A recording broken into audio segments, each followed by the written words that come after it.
through my veins. On the pitch where the glory remains, the cockerel stands brave on the crest. North London pride, this ain't no jest. From lane to the new shining ground, echo chants where the legends are found. Heroes carved in the heart of time, we march on through grit and grime. Oh Tottenham, Tottenham till I die. Raise the banner, let it fly.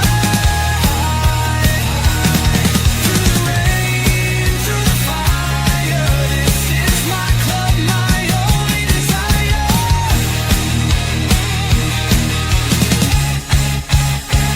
Oh Tottenham, Tottenham till I die.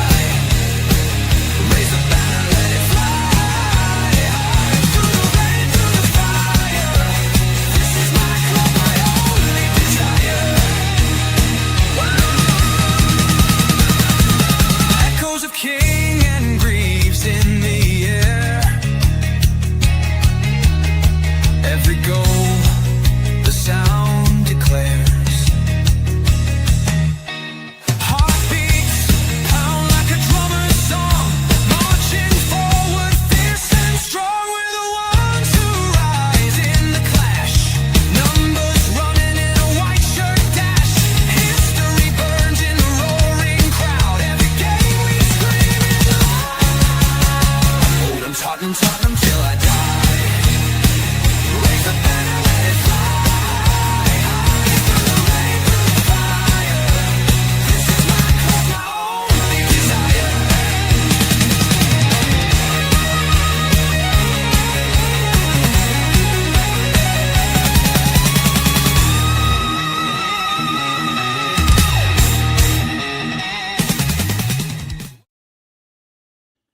Yes, good morning, good afternoon, good evening, and welcome to THFC Till We Die. Let me see if that works.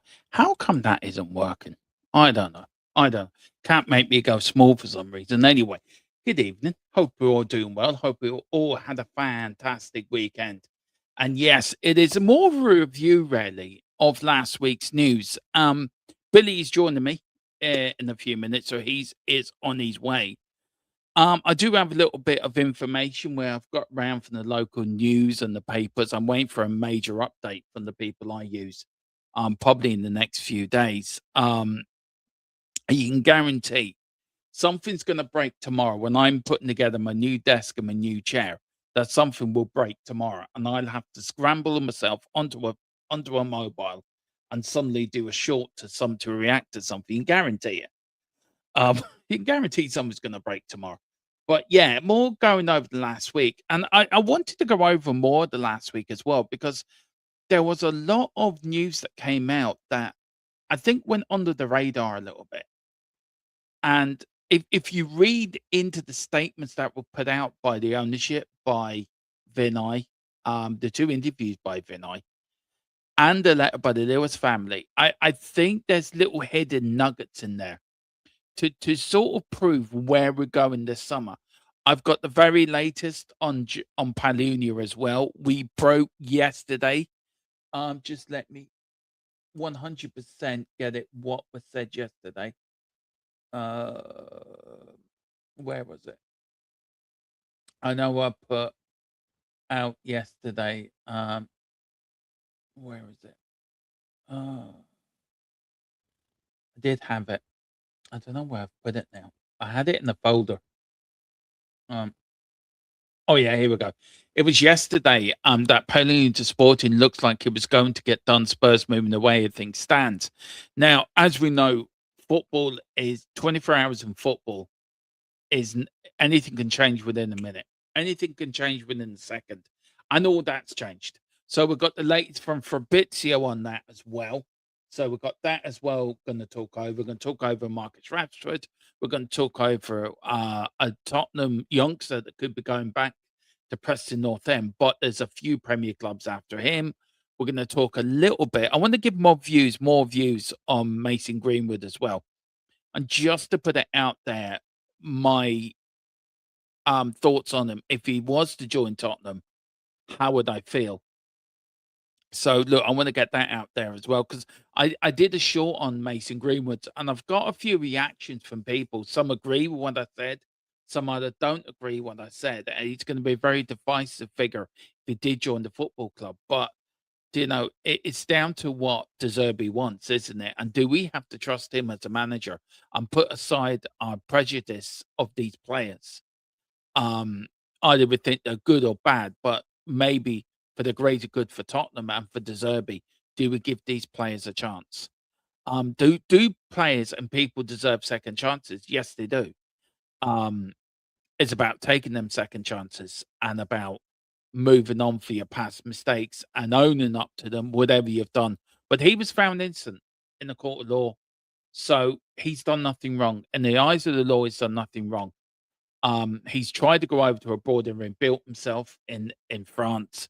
He has played under De Zerbi. So I think there was a lot out there when De Zerbi turned up. And I think the best thing De Zerbi did was doing that interview so soon after he became our manager to put to bed all the speculation and all the sort of false fake news that was out there surrounding him, Mason Greenwood, and so on. So I think that is worth a conversation as well. And maybe you guys can get involved and let me know how you guys think as well. There is a little bit of news floating around, not a lot. And so, yeah, so just really going over the last week, sort of, well, Billy is joining me, going over the last week and more or less just seeing what's about today. Seeing what it's about. Big up to Giant68. Big up. It says big up Dermot and chat. Big up to you. Big up Wayne Bonner. Good evening, folks. Hope you're well and having a great Monday. Yeah, I've had a busy I've had a chill out Monday, actually, to be fair. I haven't done a lot today. I didn't do any streams yesterday. I took a day off. And I chilled out, played a bit of James Bond last night. Watched a little bit of YouTube. And just chilled out really last night. And then today I done my game in F1 Manager at between 3 and 4. So I've done that today and then put the show together. Now, I won't be doing anything tomorrow because I'll be putting together my new setup tomorrow. So I'm looking forward to doing that. And then there will be a show on Wednesday, Thursday, and Friday. And then Friday's my last show until the 18th of June because then I'm away on holiday. But I'm very appreciative of Column's going to take over for a few days, do a few shows for me. James, I know he's now going to start coming back doing stuff as well, so he'll be popping in as well. And also there will be records that I have done beforehand. There will be an extra there'll be an extra podcast for the North London Talks Football podcast coming out as well before the World Cup, so we're going that coming out as well. There is one this Thursday. Me and Dave. I'm going to see if Dave is around Friday to pre-record an Irish Lads Talk Spurs podcast as well. That'll be going out sometime over the while I'm away. And also there is few members. Me and Philip at the moment are starting the series on Tottenham history. We've done, I think we've done 2. Yeah, we've done 2 pre-records. One was about half an hour. The other one was about an hour long. We're going to try to get them back to half an hour long for you members. All about the history of Tottenham Hotspur, why we started, all the history, the players. So we've already done what we've done. We've given the late 80s and 90s its own video, basically. We've given that its own sort of video to itself. Then the next one, which is about an hour, will be all about the start of Tottenham, the formation of Tottenham, through to joining the league and become professional. Why did we become professional? All the way to winning the FA Cup in 1901, the controversy of Arsenal and what they did in 1919, and then we've stopped it down. Then episode 3 will be from 21 to 51, episode 4 from 51 to 71, and then episode 5 71 to 91, and then episode 6 will be 91 then to 91, 2001, and then so on. But the rest of them then will be done when I'm back off holiday. Right. Big up to you, Wayne. So look, as a member, Wayne, I hope that is okay for you, sir. Hope you're looking forward to that. Big up to Giant. Said the foe got a nice couple of goals yesterday. Soccer. I didn't watch it, Giant, if I'm being honest. I knew it was on, but I don't know. I just sometimes you need a day off from football and streaming. You need a complete reset, and I did that yesterday. Big up to Ian. Big up, Ian. Hope you're doing well. Says good evening, Dermot. Good evening, Ian. Hope you're doing well, buddy. And also big up to Giant as well. Is Ben Davis on a new contract? Well, we'll start on that. We will start on that because that is what's being reported from where is it now? I did have it. I did have it. Sorry for a bit, Sio. Gonna have to leave you alone for a while. Here we go. From I don't know who that is. Is that Paul O'Keefe is reporting that.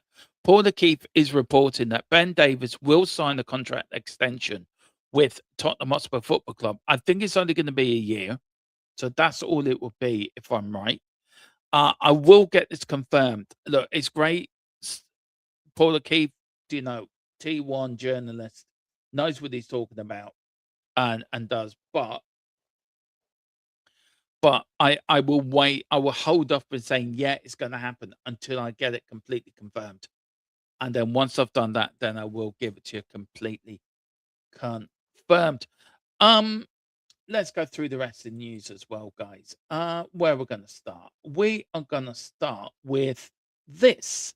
Of course, we did. And I just want to say, I want to start in this because I want to give a big up to the people I use and the Football Insider I use and his work behind the scenes and giving me the news as and when I need it, like, and the breaking news as well.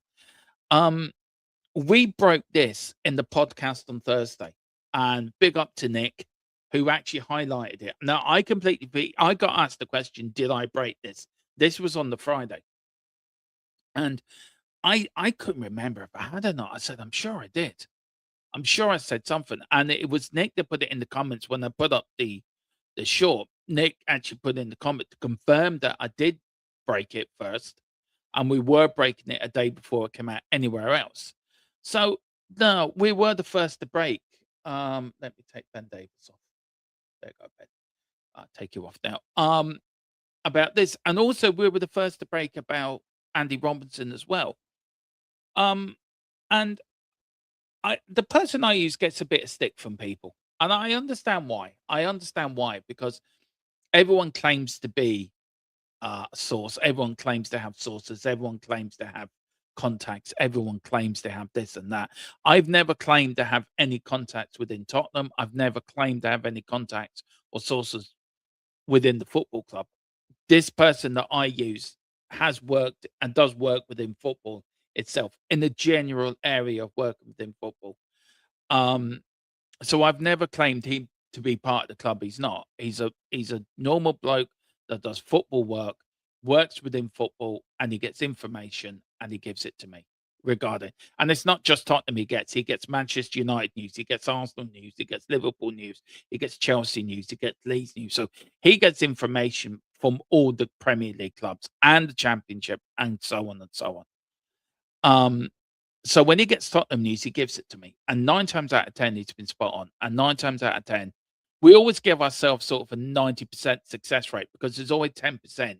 You've got to have a leeway because you may break something one day and then 24 hours later or 12 hours later, it could turn on its head because of either the players agents had interest from another club or there's been complications within the deal, or the players got cold feet, or whatever. So there's always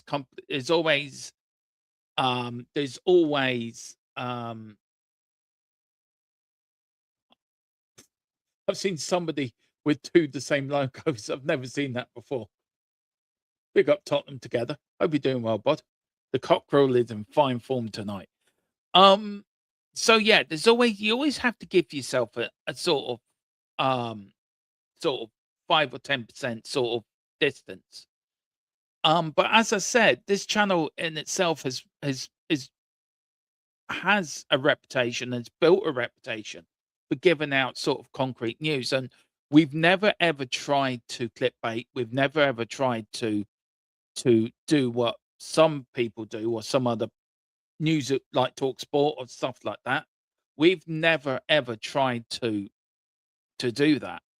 We've always tried to give the right news at the right time, the right information, and if it goes up, then we're going to give that information too. I was watching a fellow YouTuber the other week on the Anfield Agenda, and he's a great Irish lad. He's a Liverpool fan, but he does some great work over there. He lives in Gorey, I think. I think he's a Gorey man, which is not too far from me.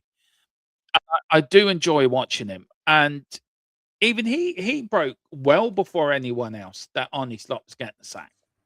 So, you know, we do our best in this channel, but we'll always will give you the latest news as and when we do. And this man, have I missed him?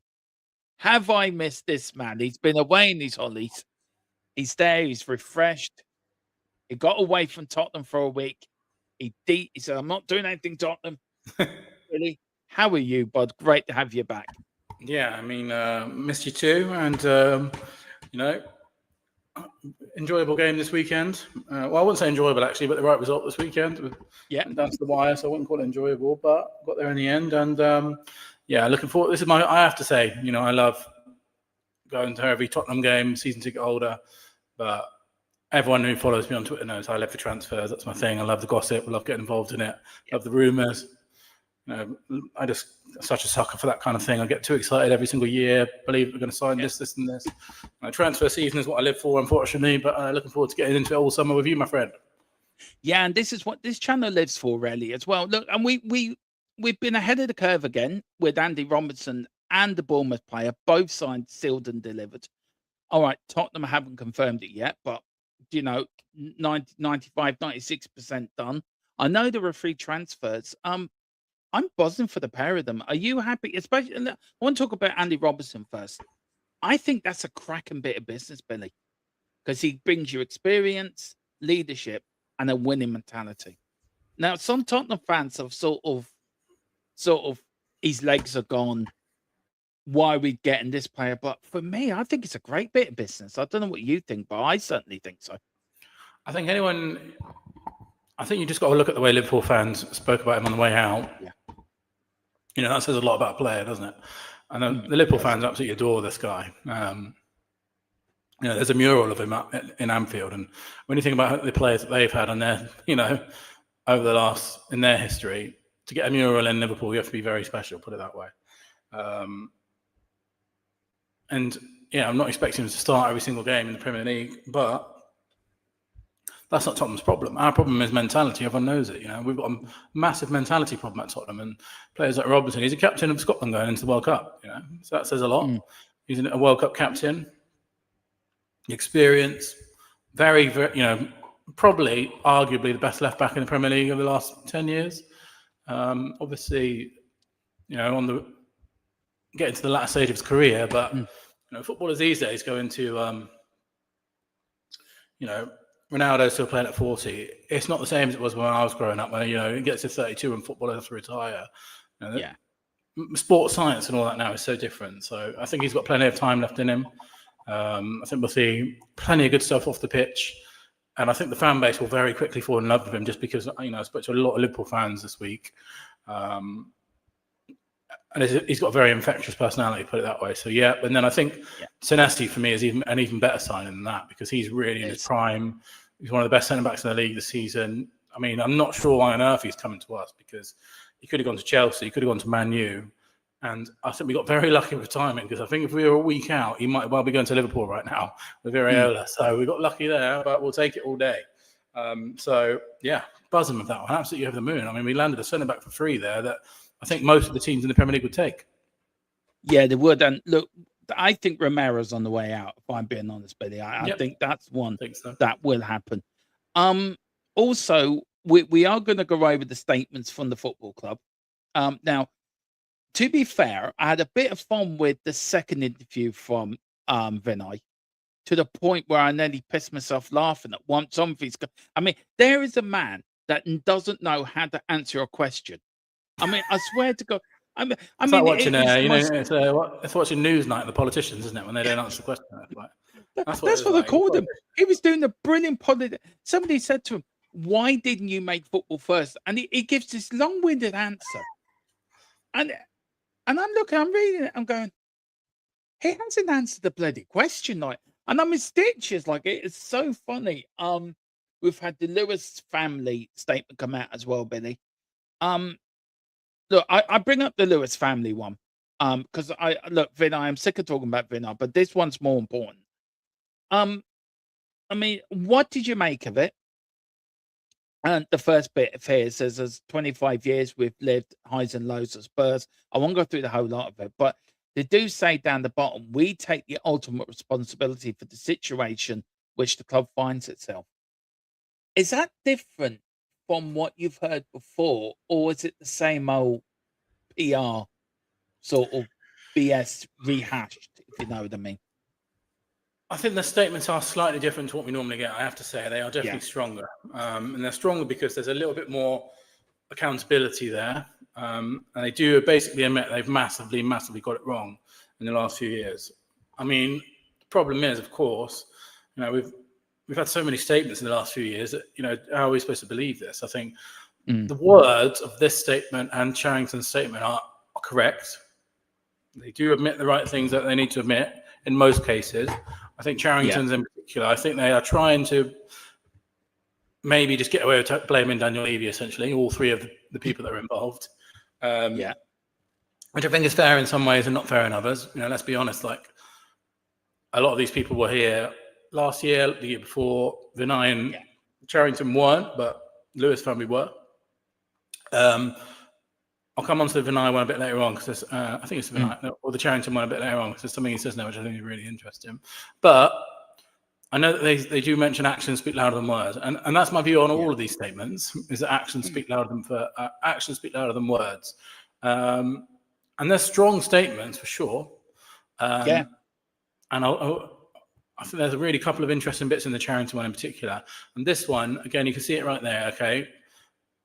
They're not going to sell the football club this summer. There's no chance. They're definitely not doing it. So as much as I would love that to happen, that'd be my dream for that to happen tomorrow. They sell the football club.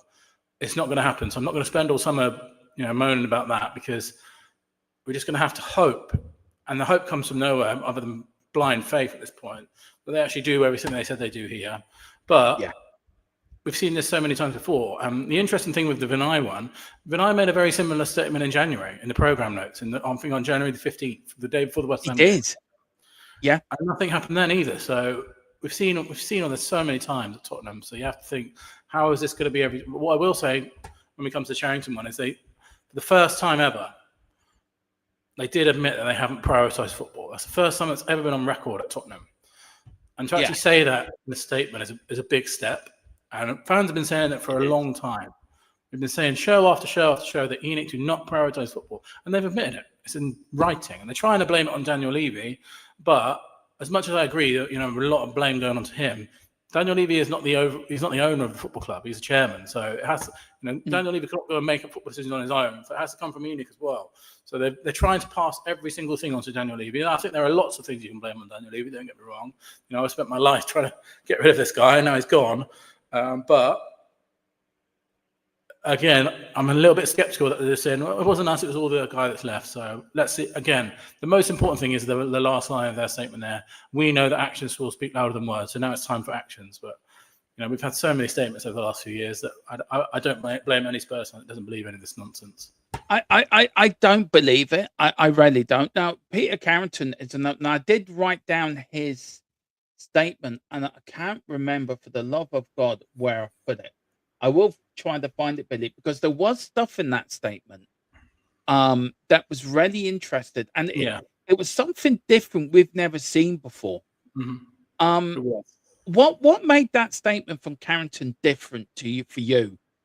That okay, was it the wording of it? Was it the way he was taking responsibility for it? What was it for you that made you think this is different? I think it's the first time that we see, again, I think that saying that, over the years we've not prioritised football. I think Vinay said similar as well, actually. To actually go out and say that is such a big admission from this football club. You know, fans have been saying that for a long time, and to actually admit that is big. But now the next step is, well, you've got to prioritise football now, then, because you can't come out and make these statements and then not do what you've said you're going to do. So they've almost shot themselves in the foot unless they have an absolutely massive transfer window this summer. So there is a part of me thinking, well, maybe this summer is going to be one where they go big. And if they don't go big, because they've done these 3 statements now, every single person, and they've got nowhere to run anymore, because they've admitted everything that, you know, Spurs, this show, change to Tottenham, ENIC out, all those kind of everything, all of those people have been saying. They've basically said, yeah, you're right. That is what we've been doing over the last few years. Fans have been right. So for me, I think, you know, again, it's easy to say it though, isn't it? You know, anyone could look at Tottenham over the last few years and say what ENIC have done wrong. You know, we spend our whole life doing it. What's not easy is what do you do next? What are the actions you're going to do to improve it? What are the actions you're going to do to make sure this club are never in a relegation battle ever again? What are the actions you're going to do to make Tottenham back in the Champions League? And I think the only reason why I have a little bit of hope left in me for this is because we've got the right manager now. And I really hope that, you know, all these people involved, Charrington, Vinay and Lewis family, realise they've actually landed on a bit of a miracle at the end. And it's time to really get behind this man, and something special could actually happen at Tottenham if they do everything they say they're going to do. Yeah, and there was something here. I can't bring it up. But it's just something here in the Carrington statement that I want to talk about. And then I want to go and talk a little bit about Vinay as well with you, Billy, because I know we're probably rehashing news, guys, but I haven't had the chance to talk to Billy about this and wanted to get his thoughts. So that's why it's more like a weekly review of the past week, to get Billy's views on it all. It was something here, and it keeps coming up in this one. It comes up in Vinay's one as well. It's about since September, since the day Levy left. We have restructured leadership across the club with a refreshed executive football structure. Then you go into Vinay, who is saying at the moment as well, Billy, the training facilities is more like a 5-star hotel, right? He also coming out that there was a lot wrong with the football club.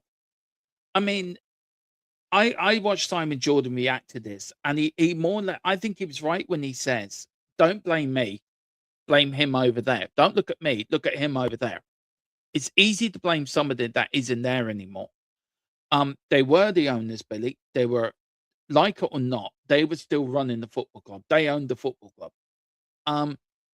Do you think Daniel Levy had too much power and it was more focused on commercial, boxing, NFL, F1, everything else bar what the football club is about? But surely, if somebody had any brains in them, surely somebody would have said to Daniel, hang on a minute, this has got to stop. Why do you think the Lewis family, the Lewis kids, have a different mentality than old man Lewis and Daniel Levy? And how they now keep blaming him because they're saying, well, it's got nothing to do with us, it's all him. Why do you think that is? It's a bit, we know it was them as well. So why not just come out and say, look, okay, we fucked up?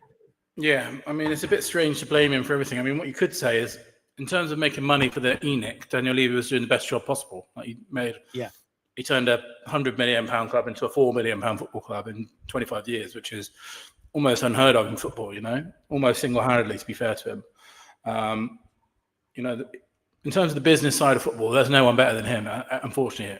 It pains me to say it.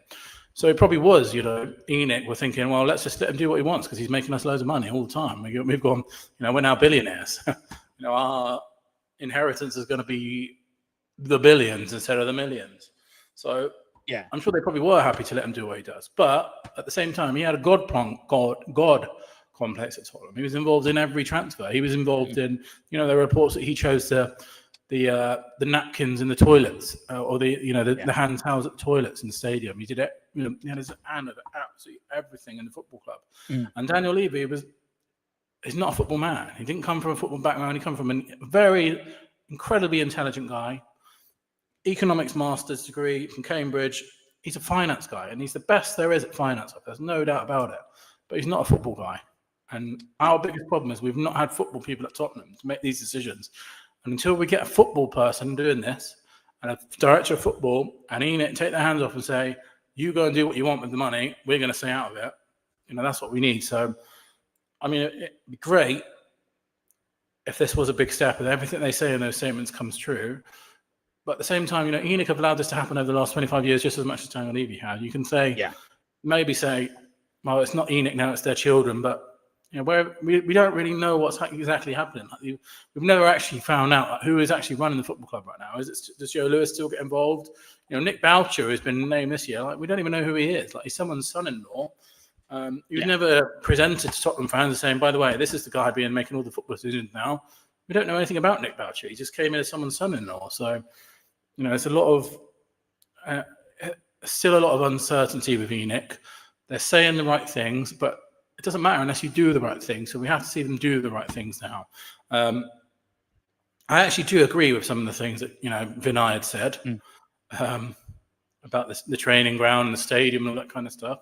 But at the same time, he sat there in September next to Daniel Levy and said, Daniel Levy, how amazing Daniel Levy is. So he stabbed him in the back straight away at the first opportunity. So how are we supposed to believe this new one?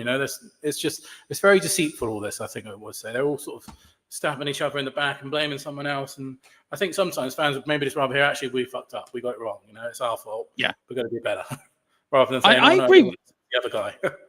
I agree. I agree with Simon Jordan, called him a weasel. I actually, he does find look this like weasel, a didn't he? weasel. Yeah, and I agree. You can tell that, as you say, mate. You can tell that in the questions. He doesn't answer the questions. He just skirts around them. He did. I just don't get it. Big up to Rachel King. I do apologise. I don't understand what you've read, what you've wrote. I do apologise. I don't know if it's German. I can. Let's see if I can. I don't know. I know I think the word Frau means Mrs. Or I'm trying to think about it to my GCSE German. Uber means over. That's about as good as I've got. 2 words. Yeah. Big up to Rachel anyway. Big up to you.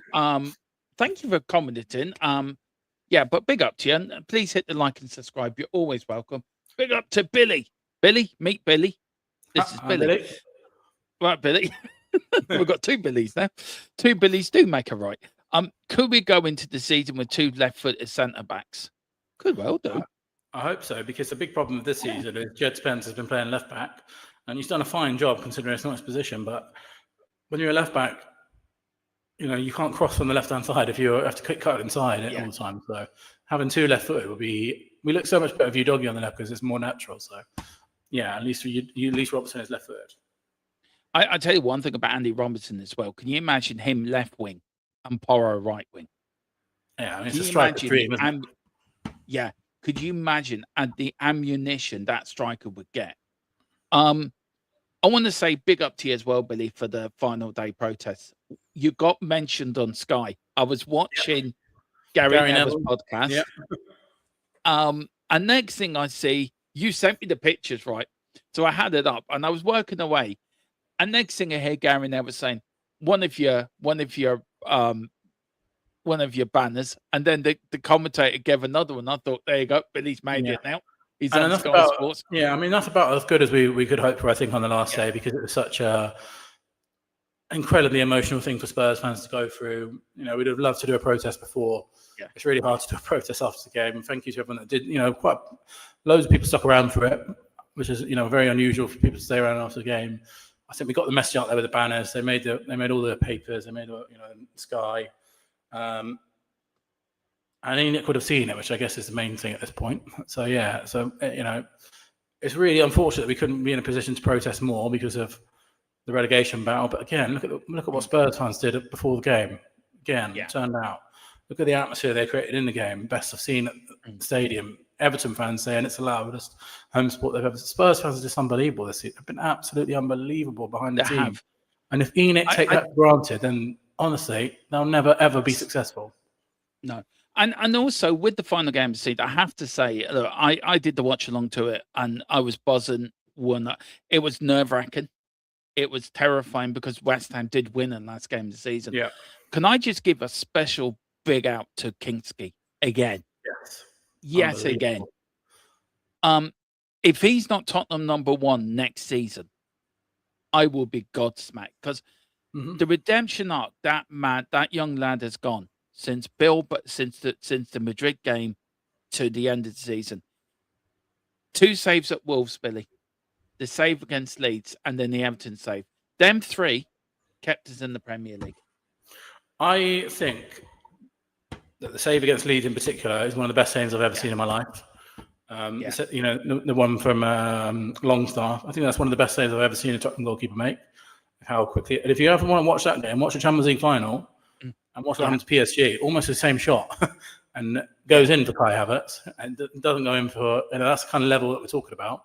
It's elite Champions League final level of a finish, and Kinski saved it, and the PSG goalkeeper didn't.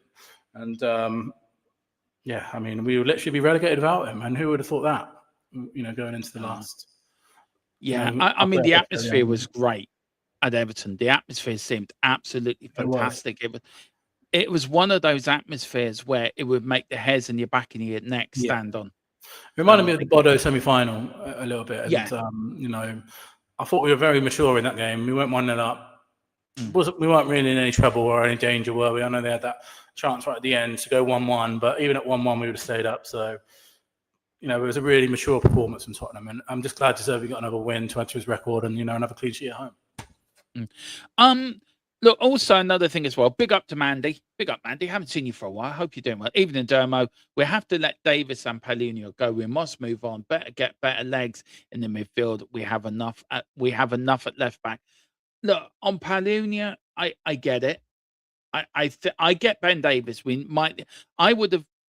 And look, there is rumours around that he might be signing a new contract, but I'm hoping that's more of a coaching role more than a playing contract. On Paulinho, I think it would be a no-brainer to get him in. But there was a lot of noise between the community, Billy, about I'm just seeing if there's any update now. About Archie Gray getting Tottenham Player of the Year. And a lot of people thought Paulinho should have got it. Now, I had my say, I've seen a lot of people talk about it, and I had my say last week that I think Archie Gray deserved it. I think he deserved it more than Paulinho because A, Archie Gray's a younger player, B, he stood up and being counted where Paulinho did go missing in a few games. So did most of the other midfielders, but Bergville and Gray didn't. Then they may not be the greatest midfielders yet, but I think they got, especially Gray. I agree with the Zerbi. He's a future captain. Where are you on it, Billy? Where's your sort of standing on? Do you think it was the right decision? And this vote was made by Tottenham fans, by the way, not by the football club. So, did you vote, and who did you vote for? If I'm allowed to ask. Yeah, I didn't vote. I should have voted. I would have voted for Archie Gray probably, or Kinski was my other choice. I'm thinking Kinski just for this. I think if you look at the season overall, it's definitely Archie Gray because when we were terrible, Archie Gray was the only good player that was sort of, and him and Tell were sort of standing up. And I think for fans, because remember, player of the season is not necessarily the best player. It's who meant more to the fans, really, isn't it? If it was player of the season was the best player every time, then Harry Kane would have won it every season at Spurs, but he didn't. He only won it once or twice, actually. Sometimes it's about what player connects you with the fans more, or who, what's your favourite player, stuff like that. It's a bit complicated. It's not quite best player of the season every season. Otherwise Son or Kane would just win it every year at Tottenham. So for me, Gray stepped up in the dark times. Paulinho was excellent in the De Zerbi run. There's no doubt about it. And there was actually, remember, he didn't even start the first few De Zerbi games. Yeah, it's only really a 3 or 4 games played talking about Paulinho there. I'm very happy for it to go to Gray or Kinski. I just want to say one thing on Ben Davis really quickly. And I think there's been a bit of a little tiny bit of breaking news that they may be looking for a different kind of role for him. So Pochettino, Conte, Mourinho, Ange, and De Zerbi, all 5 of them have all spoke publicly about how much they love Ben Davis. Every single one of those managers. When you think how some of the names of some of those managers there, we talk about Mourinho, Conte, De Zerbi, Poch, Postecoglou. De Zerbi hasn't even played him, and he came out last week and said how much he loves Ben Davis and what Ben Davis is doing. This is not going to be a playing thing. He's not going to be playing in the team and starting games. This is, I think, within mind for a coaching role and a sort of. There's a tweet going around today from one of the Spurs IT care councillors saying they might move him into the sort of director role or part of a directing team, which I think is brilliant. So every single manager has come out and said they love Ben Davis. Yeah. including some of the hardest to impress managers in the game: Mourinho, Conte, De Zerbi. If those three are saying they love you, then you've pleased someone. Well, you don't hear them talking about Harry Winks or yeah, exactly, or them like that. No, look, Ben Davies does get an awful lot of heat, and look, he may not be the greatest player in the world, but he did something. I don't know your thoughts on Romero as well, by the way, because all of this broke while you're away on holiday, and I thought, there's Billy. I don't want to know. I don't want to know. Don't know. I haven't had a chance to talk about Romero, so I'm probably going to talk about that as well. But he asked, as Zerbi said, he asked to stay in the team hotel. Yeah, exactly. That's exactly what I mean. Yeah. What does that tell you about that man? He's got that sort of captain Tottenham at heart, hasn't he? Ben Davies, where Romero doesn't. Yeah. And this bloke is injured at the moment. There's no reason for him to be around the club. Like, he could just be at home. No one would say anything because he's had a really long-term injury. People are even saying he's going to retire, but he's going. And like I said with Archie Gray, you really learn about your players when the chips are down, not when everyone's going well. When everything's going badly, that's when you learn about your players. And when things were going badly at Tottenham so bad that we were in our last game of the season when we could be relegated, Ben Davies said, no, I'm going to stick around and I'm actually going to make an extra effort to stay with the players. Romero said, I'm going to go to Argentina. So, that shows the difference. And then De Zerbi said, I think it was Alistair Gold said, can you understand, or whoever it was in the press conference, sorry, it wasn't Alistair Gold. Someone said to him, can you understand why fans are frustrated with Romero? De Zerbi said, yes, there are different types of leaders. Romero is doing his thing, but Ben Davies does this. And that's essentially saying Ben Davies is a leader of our football team. And I've heard from other people at the club that he talks to the young players all the time, helps them settle in, gives them advice. And we need that at Tottenham. I don't think this extension is going to be expecting him to play games next season. It's just about keeping a really good football head. How many times we say we should have had Toby Alderweireld at Tottenham still? We should have these people at Tottenham making. Exactly. Ben Davies is one of those guys, so it makes sense to me. It does. Just to give you a little bit also on Palhinha, I know that conversation has come up. This is the latest. This was from Fabrizio Romano. Now I'm waiting for it to be confirmed for the people we use. So I'm not really 100% saying yes, this happened, because I did put out a video yesterday, or a tweet yesterday, or short yesterday, saying that the news we got yesterday was, let me just repeat what I said yesterday, that Palhinha to Sporting looks like it's going to get done. Spurs moving away as things stand. Now, Fabrizio Romano has suddenly then put out today that Palhinha gives priority to Tottenham, as the feeling with Roberto De Zerbi is very good. If a deal can't be agreed with Spurs, Sporting are keen and ready to act, but THFC are the priority for Palhinha. Now, we know, Billy, that Sporting is his Boy Hill club. He started there. He's already said that he's willing to cut his wages to go back there. Where do you see this going? There's a lot of people saying in the chat, get rid of him. We don't need to sign the likes of Davies and Palhinha. We need young blood. Would it be an own goal? I think it'd be an own goal by Tottenham not to get this one over the line, if I'm being honest.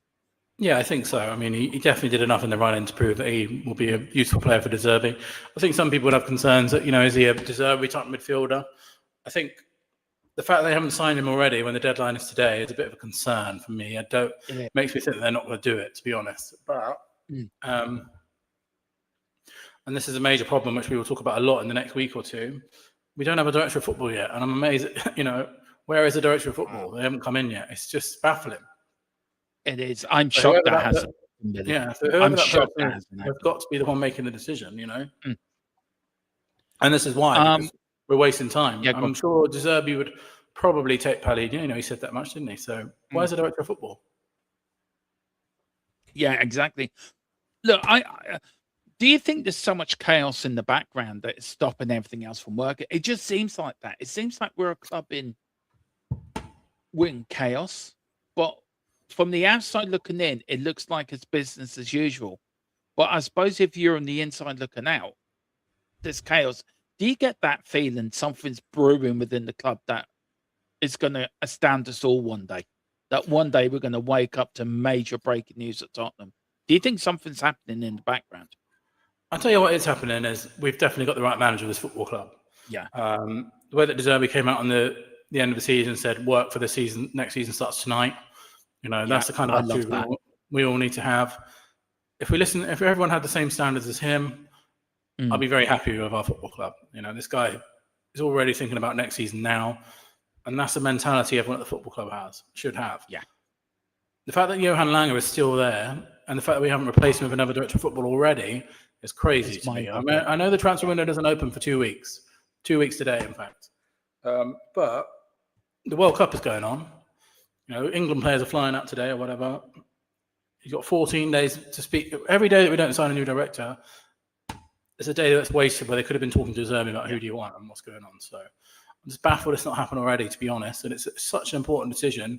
And again, actions speak louder than words. Well, one of the first actions you need to do is get a director of football, please. Yeah, that is it. Big up to Rangers Fan TV. Big up to Spurs. 1, 2, 3-ish, 4-ish. Spurs are interested in the 21 Dynamo Zagreb centre-back Sergi Dominguez from Sport Italia. There's going to be a lot of rumours. We're linked with every man in his dog at this moment. Wayne says, love Palino. It'd be stupid to sign him permanently. He'd be a great teacher for great at his apprentice. Yeah, he would be. Big up, Neil. Look, me and Billy agree that how is Lang still here? I think Lang should have gone in January, if I'm being honest. But look, if me and Billy were running the club, he wouldn't have been gone by now. I don't know. It was stupid not to sign. I knew what you get. I know what you get, Wayne. I knew what you're saying, buddy. He says terminal flux is going on. That is what's going on. And he says he's just arrived in Miami. Wow. England. I think England he means by that. Yeah, England have they? Yeah. I thought you'd gone over there. Spurs wanted well, unless he is there as well. Yeah, unless you're going over there to watch the World Cup.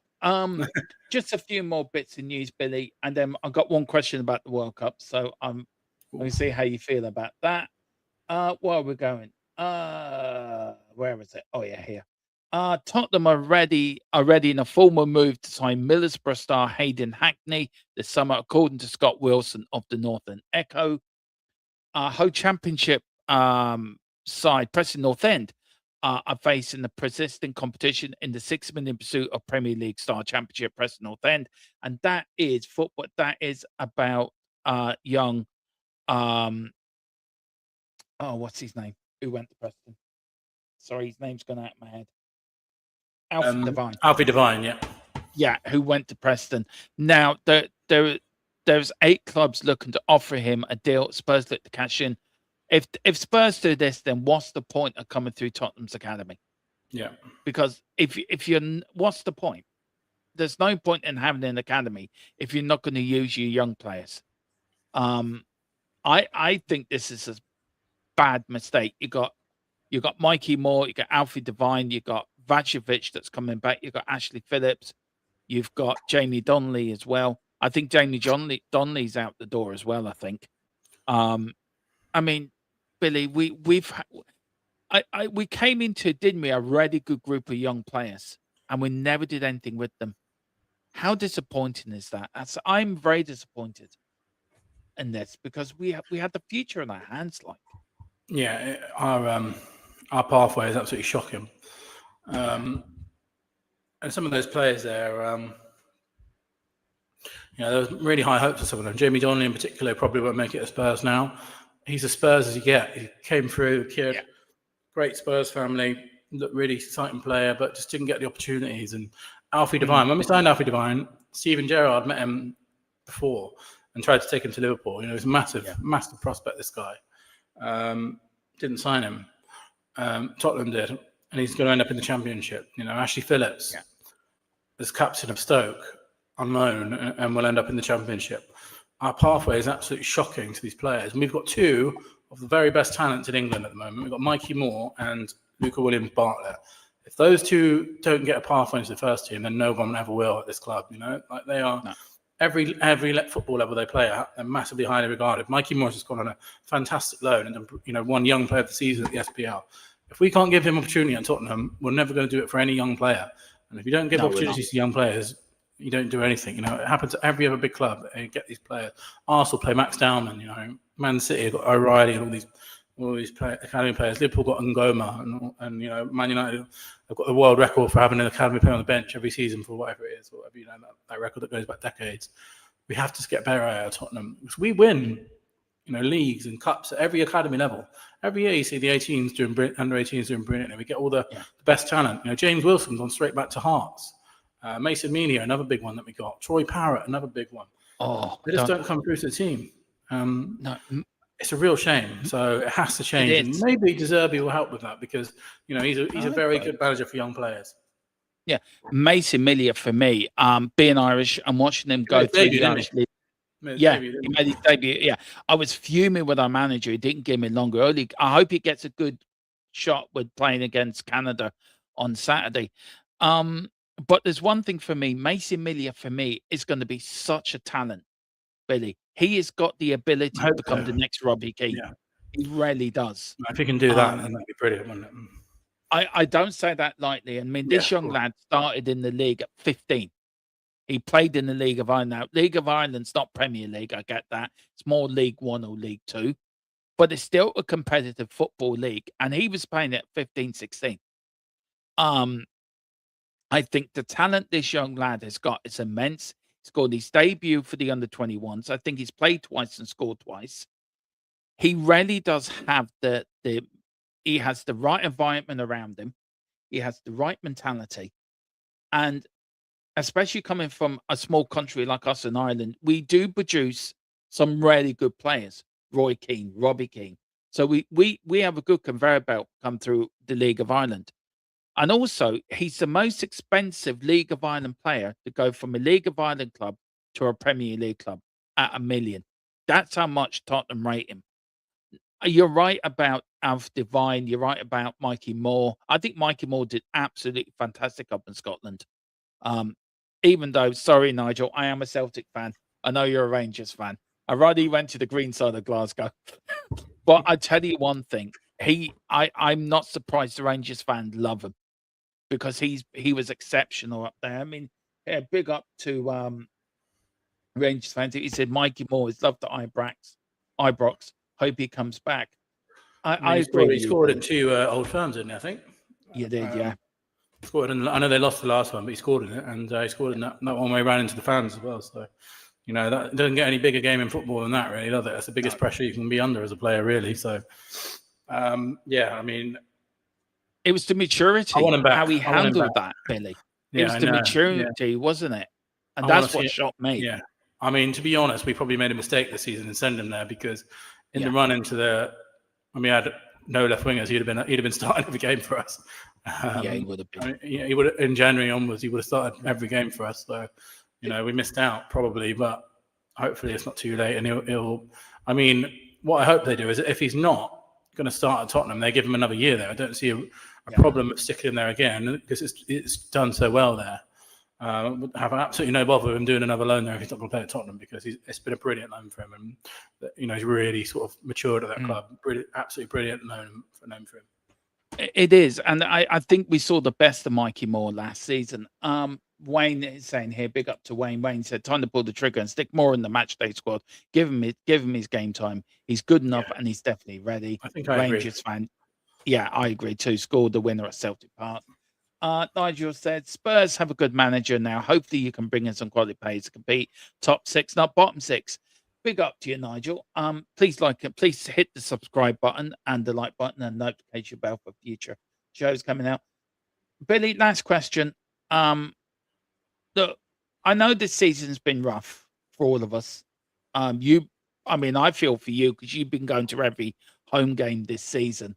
I've only seen one win at home this season. I missed the 2 other ones. So the 2 games I've missed were Burnley and Brentford. So I've only seen one. God love you. I mean, I've had to watch them on the team. You've been there. I mean, I've said at the end of the season, if we get it right, I think we can finish top 6 next season. I reckon we can qualify for Europe. What's your gut telling you 1 game a week, Billy? What's your gut? If you get the summer right and we get De Zerbi gets the players he wants, and De Zerbi gets a full pre-season with this squad, these players, what do you want to see next season?